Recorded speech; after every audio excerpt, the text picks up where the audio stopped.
is calm and relaxed, and it's a wonderful opportunity for you guys to show off your beautiful clarinet sounds and your musicality. It's also a great time to show off your ability to maintain grace under pressure. The tempo suggestion for the etude is quarter note equals 60 to 69, or somewhere in between. Personally, I perform this piece at 60 because I feel that the flow makes so much more sense at 60. So don't feel like you need to go to the top of the tempo indication, because I think it's very effective at 60. As you get started, make sure that you use a subdivided pulse. Whenever I have students work on this etude, I have them start at 8th note equals 72. The reason why you want to do this is because there are quite a few tricky rhythms in this piece. And I know you students are probably, freaking out about all the 30-second notes you heard, but I have to warn you that as a judge and as a performer and a teacher, most of the incorrect rhythms I hear in this piece come from the long notes in measure 9, 10, and 12, simply just getting off the ties in time. So what you should do is subdivide them.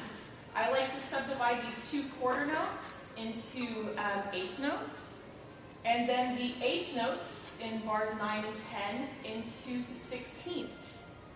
In measure 12, I like to subdivide this guy into two 8th note triplet groupings so that I can get that triple feel in my bones before I start that sextuplet on beat 2.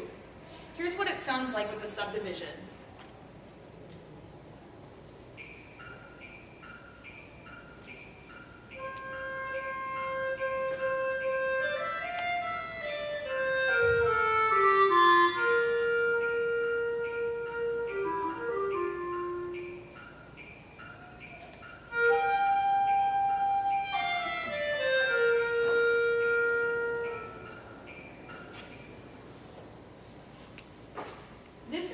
Very expressive piece, and you want to make sure that you take time to note all of the dynamic fluctuations that happen within the mood or in this etude, because sometimes they can change very quickly, and as we get hung up on all the technique, we tend to forget to put the dynamics in, which is kind of the whole point.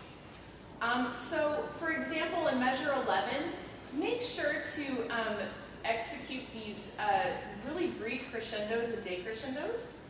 Same thing in measure 12, just be very careful about that.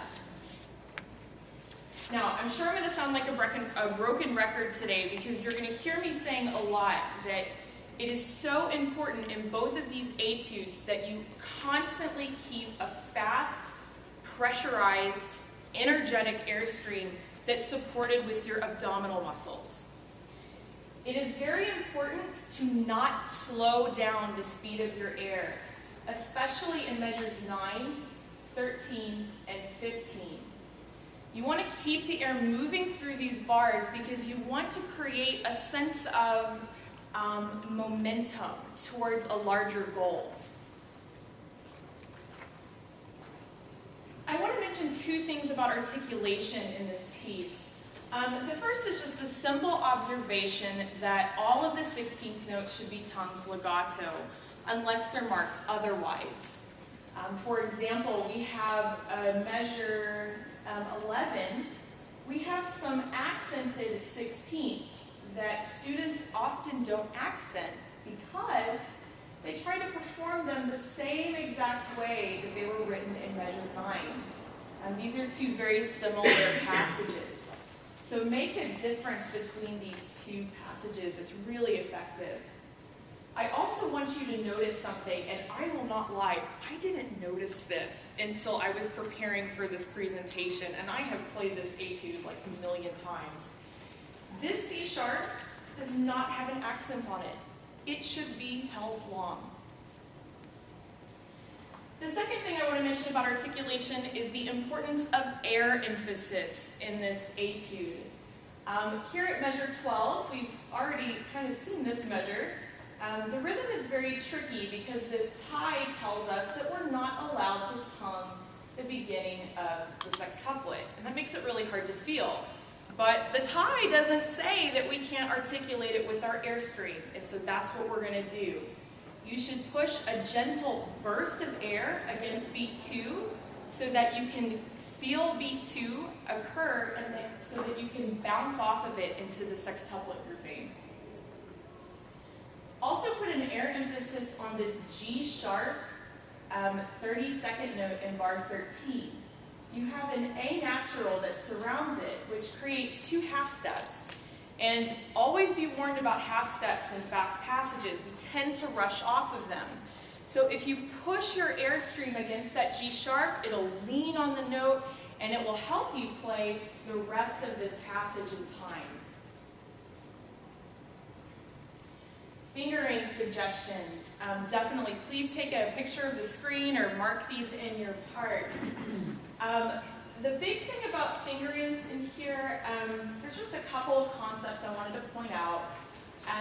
This A natural and G natural, leave down some resonance fingerings on your right hand. And what I mean by that is just maybe leave down like the bottom 2 fingers of your right hand so that these notes are in tune, resonant, and also so that you can float up to that C natural over the break with ease.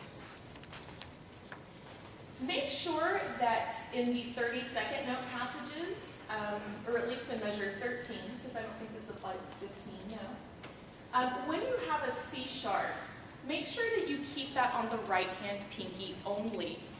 A lot of my students come in and they play their beginner band C sharp, which is the left hand C sharp key, and then they're pushing down on the right hand C key. This always creates fumbles in this excerpt, so make sure that you use the right hand key instead, which is the top pinky key on the bottom set on the right side. I also want to point out a cool fingering that we have for this B natural, which is the 32nd note in bar 13. As you get started working on this piece, you'll notice this is a difficult passage if you don't have our super cool trick fingering. Please do not be a hero and go to that full B fingering, because you will never make it through this passage alive. What you should do instead is use our trill fingering that we use for B natural. You simply just start on the A key, and then with your right hand index finger, you just casually press the very top side key. It's super easy, and you can also manage to keep down some right hand fingers as well.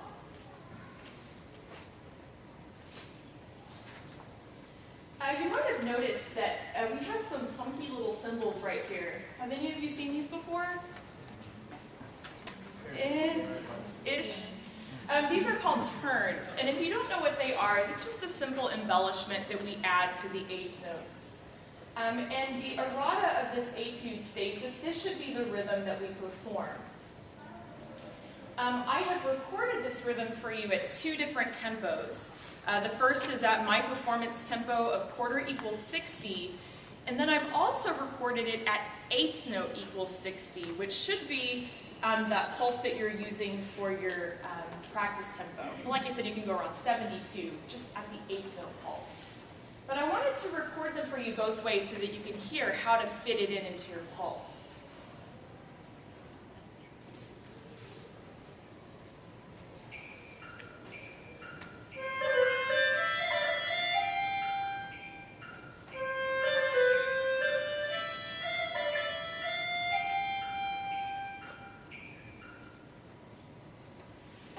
We've all been waiting for, how to tackle the 32nd note passages at bars 13 and 15.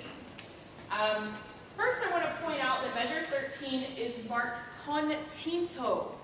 This means with color. It does not mean with fear and or aggression. Believe it or not, it is possible to perform these effortlessly, and that's what you want to do. You want to make this sound so graceful and so elegant. The first thing you have to do, broken record example number 1, is support the airstream with your gut. If you're not, it's not going to work, guys. Second thing is make sure that you are learning the correct muscle movements. Many of my students have a really hard time keeping these passages in tempo because they like to pull each finger off the tone holes really aggressively. In this etude, and on clarinet in general, with whatever you're playing, never pull a muscle physically off the tone hole. Simply press into the tone hole, and when you feel the urge to lift your finger, stop pressing it down and the finger pops up on its own. This is essential for this passage. Now, for any tricky finger pattern that I have to learn, I use something called practice patterns. And some of you might have heard of these before. All you do is you simply take your passage in question and you substitute some different rhythms out for it. These are 4 of my favorite practice patterns, and I've recorded them for you so you can see how I applied them to this piece.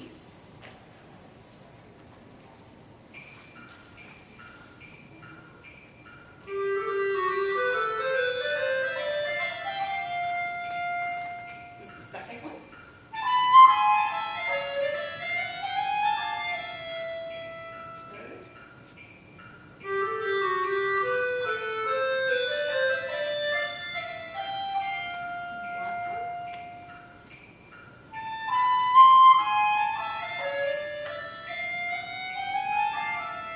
Here's a mystery 5th one.